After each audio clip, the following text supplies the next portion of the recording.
Today I'm going to be making the entire couch feast that Mira and Zoe from K-pop Demon Hunters couldn't enjoy because Rumi got too excited to launch their new single, Golden. This is the ultimate couch meal. Couch, couch, couch, couch, couch, couch. 1, 2, 3, 4, 5, 6, 7.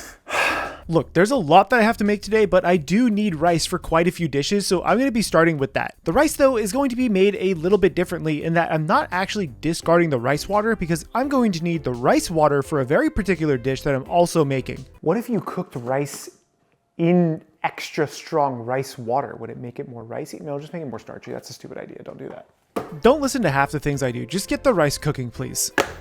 Apparently, they had pizza. I tried to analyze each of these angles of the scene to see what I could find because I don't speak Korean. A lot of it was really blurry, but I did make some deductions and this box may have said pizza on it. So we're making Korean pizza. Admittedly, pizza is pretty simple to make. You need salt, yeast, milk plus water, and some flour. I'm throwing the milk into the microwave for just about 10 seconds, just until it's a little bit warm, then stirring it with my pinky for whatever reason, and then adding my ingredients to a food processor. I just add everything in at one time because this is technically a straight dough, which means you kind of just add everything in at one time and spin it. In addition to this, I'm adding in just a little bit of olive oil and then spinning this in my food processor for about 30 or 40 seconds, just until it's come together. You don't really want to overwork it in the food processor because then it gets a little tough. Now I'm doing a little slap and fold action on my cutting board just to make sure that the dough is nice and shiny and it's really tight. So this way it ferments evenly in my bowl. I'm throwing a little bit of olive oil into my bowl, followed by the pizza dough right on top of that. And this pizza dough is ready to hang out for about an hour before I fold it again. I'm actually keeping this in the microwave to keep it nice and warm so it ferments properly. But remember, we always have to wear an apron with this t-shirt because I love it and I don't want to ruin it. To me, the star of the show, this entire couch meal, is actually this strawberry looking sundae. Luckily, I had a fellow chef help me out and prep a lot of this ahead of time. So this way on cooking day, I have a lot of my prep work done. So let me introduce you to Chef Zooey. This is Sous Chef Zooey, and he's gonna be helping me out today. I'm gonna be making my very own base for my ice cream. I actually worked at Salt and Straw for quite a long time, which is a fantastic ice cream maker based out of Portland, Oregon, and I loved their ice cream base. I'm adding in about 1.5 cups of whole milk to my pot, along with around 80 grams of sugar and around 1 teaspoon of vanilla. I'm mixing this just until the sugars have dissolved. Now I take my questionable scale and grab my questionable white powder, which is actually just xanthan gum, and I'm adding in 1 gram of this xanthan gum directly to my milk. Now you can use eggs to thicken it, but I like using xanthan gum here because then you don't get an eggy flavored vanilla ice cream. Now the next thing I'm adding in is an equal part of heavy cream. Yes, heavy cream. Now the reason why that I'm adding the heavy cream second is because I actually have the heat off. It's best to not heat up the heavy cream if you can avoid it. This makes it so that the fats are not impacted by the heat at all. I also like to blend this with a stick blender just for about 10 seconds. If you go too long, you're probably going to end up with some kind of butter, so don't over mix this at all. Once this is nice and mixed and the sugars have dissolved, this needs to cool down until the next day. It was very nice of Chef Zooey to take time off from his Demon Slayer series, where he revisits all of the Hashida's favorite foods from Demon Slayers while trying a special challenge he's committed himself to. If you're excited for Infinity Castle like I am, please go check out this series. I think you'll really enjoy it, and I'll leave the entire playlist in the description below. Now let's make this ice cream, thanks to Chef Zooey. Now what's really great about making ice cream base a day ahead is that it lasts 4 or 5 days in the refrigerator, so this way when you want to make fresh ice cream, you can just take your ice cream maker out of the freezer and start making your ice cream. In my case, I just froze my container overnight, then added all of my base to this, and this is ready to spin into ice cream. I'm just gonna move this back here. It's just gonna be in the way for like an hour. The next dish I want to work on is kimchi jjigae. Now this isn't distinctly shown in the couch scene, but there also is a pot of soup of some kind. In addition to the fish skewer thing we're gonna have to make again, we have to make this. This is gonna be delicious, and that's what I needed this rice water for. Now I do want my kimchi jjigae to be nice and spicy, so I'm taking about 3 tablespoons of gochugaru or Korean chili flake and adding about 2 tablespoons of soy sauce to this, along with around 1.5 teaspoons of fish sauce and 2 cloves of crushed garlic directly to this paste. Now you just give this a mix and hydrate the chili paste with all of those other flavors. Let me just tell you, this smells divine, and I kind of want to just make it all the time. Now my meat of choice is actually ground pork, and I'm going to explain why later, but the star of the show is the kimchi. I just had old kimchi. That's also why I'm making this. You know, kimchi jjigae is supposed to use older kimchi that's a little bit sour and fermented, and I found this in the back of my fridge and I don't know when it's from, so we're gonna use it. Honestly, kimchi in the back of the fridge is probably the best kimchi you could use for this. I'm placing about 2 cups of my kimchi, or honestly whatever was left in the jar, is just going onto the cutting board, and I'm using a cutting board I don't really care about, because if you put kimchi directly onto your wooden cutting board, you might now hate that wooden cutting board. I'm cooking my kimchi jjigae in a wok, but just use a pot if you don't have a wok. Now, I did mention earlier that I'm using ground pork, and the reason for this is that my wife does not like pork belly. Traditionally, this dish is made with pork belly because it has a ton of fat, but you may not love the texture. So in my case, I opted in for the ground pork. Now I'm taking my paste and I'm adding it directly to the ground pork, cooking it up for just about a minute, then throwing in my kimchi, followed by about 1 tablespoon of chicken bouillon. The chicken bouillon just gives it a bunch more flavor, but if you don't have it, don't feel like you need to use it. I give this a taste just to see if it needs anything else, and let me tell you, this is one of my new favorite things, even before adding in the rice liquid. I'm adding in enough rice liquid to essentially come up to the top of all of those vegetables and then putting it to the side to simmer. Now the next thing is just getting a few toppings ready. Mainly I need some green onions because these are going to be used for a few different dishes, and this is also going to get some tofu. I'm electing to use medium firm tofu because it goes really well with the stew, especially because it won't fall apart as easily when I go to cook it in the stew right before I plate up. Cut these into smaller chunks and you're good to go. I'm gonna make a confession. I love tofu. A little bit of salt, just like that. Green onions, that's it. That's all you need. It's so good. A little snack and on to the next food. Now in this scene, Mira is clearly holding more of the fish soup or fish cake skewers. So even though I made this food in the last video where I did the airplane food scene, we got to do it today. Now the broth is really simple for this. You just need some kelp, some anchovy granules, and Korean daikon, which is very different than a Japanese traditional daikon. Lucian, don't you jump up there. Don't you do it. Lucian's freaking out. Hold on, let me show you where he is right now. Lucian, what are you doing? I mean, you're allowed to be up there, but please don't jump to that. There's a piece of cardboard there blocking you, so please don't. Thanks. Don't worry, crisis averted. Lucian is fine. Let's continue making this soup. Now, I did read that you can use the peel of the daikon in the soup to give it a lot more flavor, but I also like eating the daikon, so I'm just taking the peel, removing it from the flesh of the daikon, then adding it back to the soup, along with some soy sauce and some salt. Now for the easy part. This time I got chicken meatballs, even though I know it's fish cake soup. We do have fish cakes, but I wanted to try the chicken this time. Plus, Rachel really wanted chicken, so, you know. She's best girl, so we have to make sure that she likes a lot of the food. Now, this part is super simple. You're just gonna take all of your fish cakes and skewer them. You don't even have to soak the skewers like I did because it's going into a soup, so that makes it pointless. No, Gandalf. Not your chicken meatballs. Don't worry, the meatballs are safe from Gandalf. Sir, remove yourself. Thank you. No, I don't have any chicken meatballs for you. You can't have chicken meatballs. There's so much salt and maltodextrin probably, and preservatives of some kind? Not for you, sir. After convincing Gandalf he didn't need to eat these, I was done skewering them all up. Now, the last thing you need to do for this soup before putting the skewers in is actually removing the kelp. You don't want to overboil the kelp because then it gets slimy and weird, so just make sure you remove it first. Dude, I'm so excited for this again. Like, this was one of my favorite things from the airplane feast. I'd never had it before, and I devoured all of it. It was just delicious.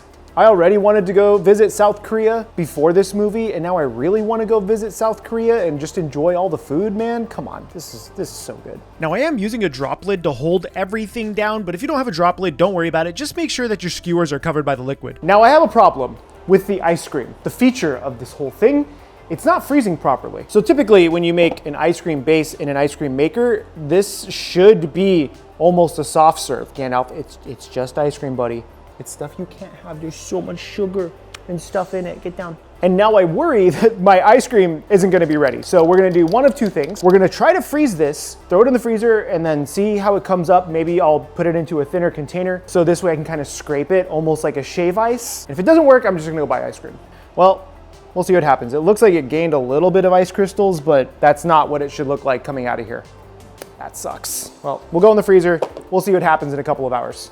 Now, just because the ice cream isn't working quite yet, it doesn't mean that I don't have to make the toppings for it. In particular, just some fresh strawberries. I do have another secret ingredient that I'm going to reveal later on the ice cream, but for now, it's just fresh strawberries. Now, one ingredient that I do need for two different dishes is actually marinated beef. I'm gonna be doing that in a bulgogi dressing. This is kind of a non-traditional one, but it still has all the traditional stuff. I did leave it up to Chef Zooey, so I'm gonna let him fill you in on this. Chef Zooey coming in again clutch. Now, I'm making a bulgogi marinade for this beef, beef, but it's something that I actually learned from a place called Honey Spicy. This is a Korean style fusion restaurant where they take a lot of traditional Korean techniques and foods and flavors and do a little bit of a spin on them on their own. When I spoke to them about making a bulgogi marinade, they said that what they like to do is actually pulse a lot of the ingredients together. So in this case, the pear, the brown sugar, the soy sauce, and a few other things, and then add in the onion later. Traditionally, you would use crushed pear and crushed onion to make it this really chunky thing, but they had just said throw it into a blender, add a little bit of water, and don't blend it for too long. That's what I tried emulating here because I love their bulgogi marinade. To this, I'm adding in a little bit of green onion and a few cloves of crushed garlic, followed by some minced ginger. You can also try to crush your ginger in a garlic press, but it doesn't really work the same, so I would highly recommend just mincing up the ginger and throwing this directly into the marinade. Now, what's great is that this marinade does last for about a day or two, but don't let it go too long over that, otherwise it won't be very good. Thank you, chef. I literally couldn't have done this without you.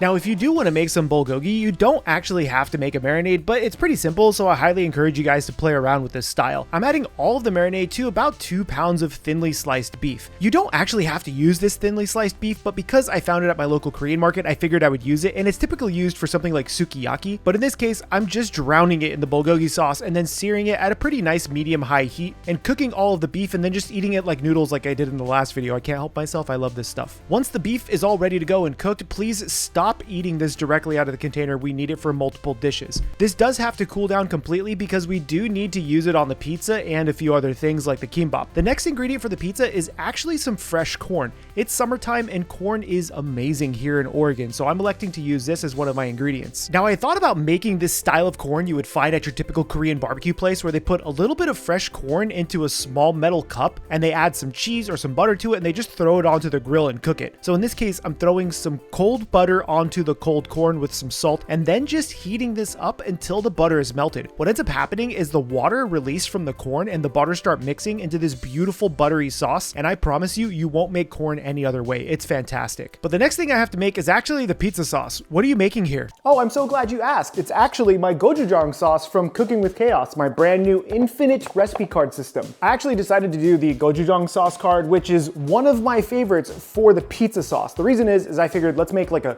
Korean barbecue type pizza, like you were at a Korean barbecue place and they took everything that was on the grill and they threw it on a pizza and it was amazing. That's how I think this is gonna turn out. Oh God, please don't burn the sugars. Don't burn the sugars. We're just gonna try to pay attention to this while I do this real quick. Cooking with Chaos includes 60 different recipe cards that you can mix and match to make brand new meals every single time you go to cook. Each card has all the ingredients on the front, plus all of the directions on the back. That means each card is standalone. So even if you don't want to combine a bunch of cards together to make a meal, you can do something like this, where maybe you're just using a sauce for something you're making that day. But don't take my word for it.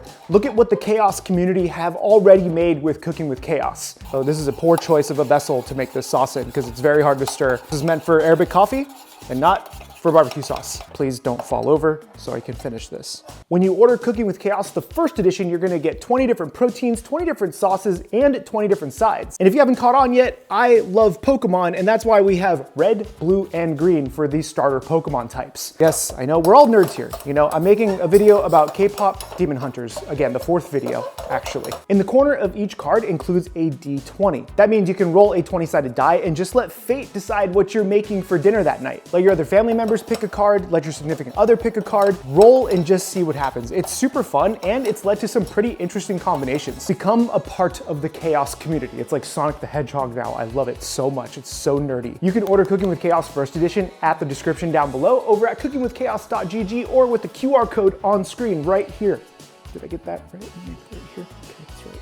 Stop moving it. Okay, right there. And when you order the first edition, you're also gonna get 3 free expansion pack cards included in the first edition box. So if you want to support what I do directly, head over to cookingwithchaos.gg at the description down below or with the QR code on screen. I'm really bad at doing Premiere stuff, so maybe this is a bad idea of tracking. It's probably just gonna be right here. Now that my sauce is done, I actually have to cool it down so it's not super hot when I go to put it on pizza dough. That's just, you don't want hot sauce on a pizza. You know what I mean. Now, this gochujang pizza sauce can actually be made like 2 or 3 days ahead, so if you want to make a bunch of it, you can and just keep it in the fridge. Now, the next step is to actually fold the pizza dough one time. I like to actually add in the folds about an hour apart, but since I'm making this pretty quick, I'm only doing this one time. You just remove the pizza dough from the bowl, slap it on the counter for a few, and once it's nice and tight again, you just throw it back in the bowl and let it hang out for another hour. Let's do a quick recap before we finish this off. Kimchi jjigae is working. The toppings for the pizza are done. The pizza dough is almost ready to roll out. The fish cake soup is almost done. Now I have to actually roll out the kimbap. And luckily, Chef Zui had prepared everything I needed for the fillings. You can explain this one, Chef. Now, the process for this is about the same as it was last time. All I'm doing is cutting up a few vegetables, in this case some cucumbers, some zucchini, and some carrots. But just make sure if you're using carrots to peel them before you decide to cut them in half, because that's the smart thing to do. But realistically, the smartest thing to do is make sure that all of your vegetables are about the same size, so this way they fit into the kimbap the right way. Dude, why are you dancing around right now? Okay, admittedly, I've been sucked into the K-pop universe one more time because of K-pop Demon Hunters, so you can't fault me for listening to all things K-pop right now. Now that all my vegetables are cut and ready to cook, I'm gonna do a little bit of a dance and then start cooking off the vegetables. This is super simple. I'm throwing in just a touch of sesame oil into the pan along with some salt and cooking these for about 30 seconds each. You don't want to overcook the vegetables because they turn into mush inside the kimbap. You want a little bit of texture to them. Now I am also slightly steaming some spinach. I'm throwing some water directly into the pan, greeting Gandalf and giving him his spinach tax because this cat loves spinach, asparagus, cheese. I don't know what's wrong with him. And after cooking the spinach for about 30 seconds, this is ready to remove from the pan, and make sure you drain out any additional liquid. Make sure these vegetables are cooled down completely before you use them. Now I'm going to move on to the egg. The egg is a very important part of kimbap, and I don't recommend skipping it. If you're allergic or you just don't like it, you do you, boo-boo, but I think the egg should go in the kimbap. Now in my last video when I had made this, someone had mentioned that I made the egg too dark, so instead I'm using a low to medium heat pan and adding the egg in when the pan is more or less cold. I'm seasoning this just slightly with salt and making sure that I don't get any browning on the bottom. I do a little bit of a ninja flip onto this egg, making sure that it's nice and cooked on both sides, and after that flip, I take the other egg and put it on top of the egg that was already in the pan just because there's a bunch of condensation that happened on the plate and I don't want wet egg. I remove both of the eggs from the pan, expecting more condensation because we just put the hot egg on there. Gandalf, what is happening? In addition to what he had made, I also picked up some radish sprouts because these are fantastic in a lot of kimbap, especially if they're made fresh. You don't want to use these if it's going to sit around for a while, but since we're going to eat this in about 45 minutes, we can use these. In the last video where I made the airplane food and I made the kimbap, someone had mentioned that I didn't season the rice properly, and they were right. This time I'm seasoning it with both sesame oil and salt, whereas last time I only seasoned it with salt. I expected the vegetables to have enough sesame oil flavor to carry through, but I was wrong, and you do need a touch of sesame oil on the rice itself to give it that really beautiful toasted flavor. Now the rice does have to cool down to room temperature because you don't want to use hot rice to make kimbap, just like you don't want to use hot rice to make sushi. I'm taking my egg and slicing it into nice long thin slices and then just absolutely doming some of it to my face. Look at how beautiful this egg looks. I would just use this for noodles. Actually, I will be using this for noodles, just not today because we need it for kimbap. Now the next thing is this radish, and it's super simple to do. You just literally cut off the fuzzy bit because nobody wants that. I did also buy seaweed for kimbap. I don't know if it's any different from traditional seaweed used for sushi. I'm guessing it doesn't have any differences because it just smells exactly the same. Now this time I am toasting my seaweed. I noticed that last time when I didn't toast my seaweed, it did get a little bit chewy, which isn't the best thing for when you're having sushi or kimbap. Each of these kimbap is going to get about 1 cup of our seasoned rice. I'm going to place that directly on top of the nori or the seaweed, making sure it's as even as possible, and then just loading it up with all of our fillings. Make sure that the fillings are distributed evenly across the entire kimbap, so this way there aren't any areas that don't have the same filling. This is really important so you don't just get a bite of beef or a bite of pickles or whatever you have in there. Give this a nice tuck and roll like you're playing dodgeball, and your kimbap is done. It's as simple as that. I was actually able to get quite a few of these made. I made 4 of them today with the ingredients that I had, and I had leftover ingredients because you know your boy was going to make an omelet the next day. After you've rolled everything out, place them on a plate and then wrap them in a little bit of plastic and let them hang out at room temperature until you're ready to cut them or just eat them immediately. Pizza time. Why did you have to say it like that? What is this, Ninja Turtles? I love Ninja Turtles. I used to have so many of them as a kid. Now, don't make the mistake of rolling out the pizza dough on the pizza paddle because it's just gonna start moving on you. Instead, roll it out on the cutting board like a normal person. The goal is to get this pizza dough pretty thin. I like to make sure that the edge of the crust is no more than ½ inch thick. Once I've gotten this rolled out, I'm brushing it with quite a bit of olive oil, so this way it gets a nice golden brown color once it's in the oven. At this stage is where I can place it on the pizza peel and start loading it up with toppings, starting off with that beautiful gochujang barbecue sauce. cookingwithchaos.gg. Please order it now. It must be paid.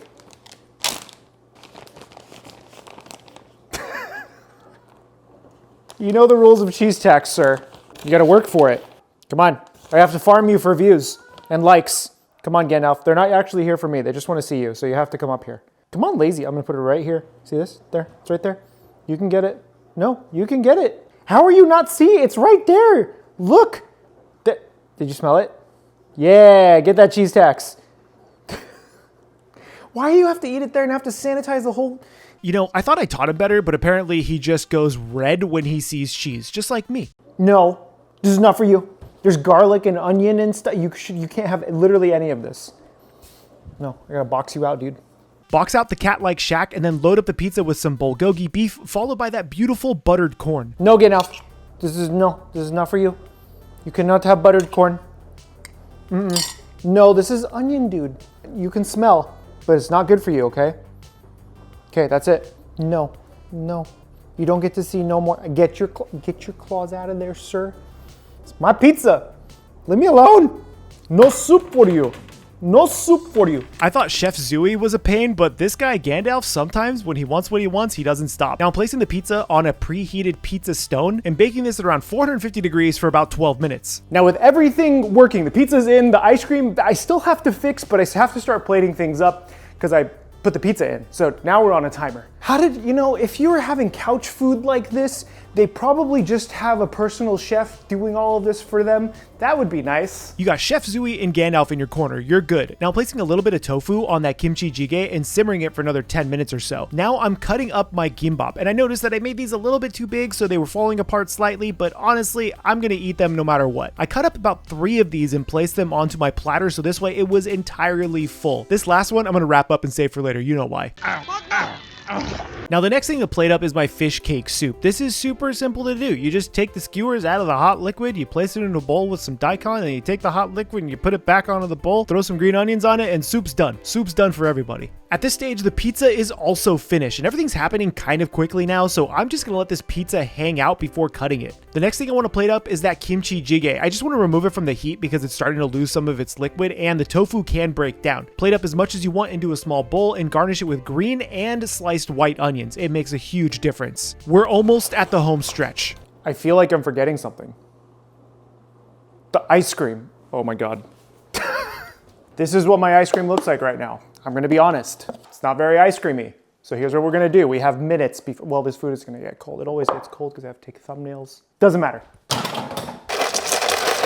My goal is to use the power of science to make this ice cream happen. I'm taking my ice cream base, putting it into a bowl, then placing that bowl into an ice bath with a ton of salt. This way it will turn into ice cream for us. I'm gonna be honest, I've been spinning this for like 20 minutes in the ice bath and my ice has been melting because it's really hot in here. I just had to buy Tillamook ice cream. I tried. The other ice cream is now in the freezer until tomorrow. Now at least I still have some strawberry jam from when I had made the sodas for the Saja boys. This one belongs to Romance because he's strawberries, Romance, strawberries, whatever it might be. If you want to check out that video, I'm going to leave a link for the Saja boy soda flavors down below. But today I'm going to be using some of this for my ice cream. I don't think Gandalf approves of what's happening right now. Everything is melting in this house right now, including me. It's so hot in here. So why don't you take off all your clothes? Now I am going to garnish this ice cream with a ton of strawberries and then more of the strawberry jams on top. Girl dinner. This is girl dinner, according to my wife. No one wants to see what's going on over here because it's a disaster. Or over there. Back here is okay. And last but not least, boba. The girls had one boba. It may have been like a coffee boba or a Thai tea boba. We went for taro boba. Right there. Gandalf, I know, it's so much stuff. And this is the couch meal. This is the meal that the girls were not able to eat because Rumi was too excited to release Golden. This is a lot of food. I don't even know if I would be eating most of this because this is just so much, but we saw what they did in the airplane. I've cooked so much today, I don't want to eat anything. I think I'm gonna start with the pizza because it just looks so good. This has also been sitting here for maybe about 15 minutes, but it's nice. Look at the crust on the back. There's a nice color to it. Still holds its shape. You got a nice color on the crust up here from the olive oil. This is exciting. Cheers. Even cold, this is really good. But also pizza is good when it's cold anyways. Sorry. The flavor of the bulgogi with the gochujang sauce from Cooking with Chaos over at cookingwithchaos.gg at the description down below or the QR code on screen is fantastic. It's a little sweet, a little spicy. You get the little bite from the corn itself and the butteriness as well. This is actually one of my favorites now. Look at the crust. Nice and airy. Oh my God. I said I wasn't hungry until I started eating. Now, one thing I've never made, and I don't think I've ever purchased, is kimchi jjigae. This is the kimchi stew that I had made. And this is one that I've been looking forward to because I love pork, I love tofu, and I love kimchi. So I'm gonna dish up just a little bit to myself with some of the onions as well. And I wanna try it on its own. Cheers. Oh, the spiciness is real. I may have gone a little hard on the gochugaru, the chili flake, but it has such a good flavor. It's salty, it's tangy. The tofu is boiled perfectly. Admittedly, kimchi has that funk to it. Do a little bit of rice on here as well. This actually might be a new like meal prep for me. Oh yeah, baby. Oh, you have to have rice with it. This is a winner. The recipe was inspired by Aaron and Claire. I'm gonna leave a link to their channel down below as well. They're awesome. They make amazing Korean food. Next is the kimbap. I was reading a bunch of your comments on the airplane food video about not seasoning this properly, so I tried to make sure that this time I did season the rice with sesame oil and some salt, whereas before I had just used salt. The sesame oil does add a significant difference in flavor to the kimbap. I wanna try it this way now. Cheers. It's still fantastic, man, it's so good. And I was kind of doing the macros on this. About 1 cup of rice on each kimbap is about 50 or so grams of carbohydrates, plus the vegetables, plus the protein. So if you're gonna have this with like a half a chicken breast, perfect meal, perfect macros, and it tastes delicious. Next up is the fish cake soup. One thing that I absolutely loved from the airplane feast video, and this time it's with the chicken meatballs versus the fish meatballs. I'm excited to try this too. Cheers. Surprisingly, a chicken meatball texture is very similar to the fish, but it's really light in flavor. I think the fish meatballs actually tasted better. Oh, but that broth is so comforting for some reason. It's not even like a comfort food to me. I didn't grow up with this food, but it feels like I did. This is so easy to make. Caveman Paul could do it. Now I'm gonna get into the sweets because I didn't make the ramyun. I felt like that was, I could have made ramen again, but I've also made all of the girls' ramens. So if you wanna check out that video where I make their very special own ramens, I'm gonna leave a link to that below. I'm gonna give this boba a try. This is something that we picked up, like you can make it within a couple of minutes. You just kind of add hot water. And I was like, that's genius. So we're gonna give this taro boba a try and see if it's any good compared to just going and getting one. This is so good. That's delicious. Now finally, the ice cream. I'm actually really sad that my ice cream maker just didn't work. That felt awful. But I've definitely run into that issue when I was working in restaurants where something would fail and you had to pivot. One 4th of July, we actually ran out of burger buns at a pool bar with like 500 people there. I had my purchasing manager just run to the nearest like Safeway or whatever she could find and say, just buy me every burger bun. How do we not have burger buns? This doesn't make sense. We had to pivot. And you know what? The day went fine. So today, we pivoted. At the very least, I made the jam. Romance's jam. Cheers. I said Tillamook earlier for the ice cream. It's actually Umpqua, who is another local brand here in Oregon, and they are so good. Vanilla ice cream, strawberries, what more do you want? I also have some random snacks. Popcorn, and these little puff rice thingies with peanut in them. But one thing I didn't do last time that you guys called me out on is choco pie. Today, I'll be having a choco pie. Cheers.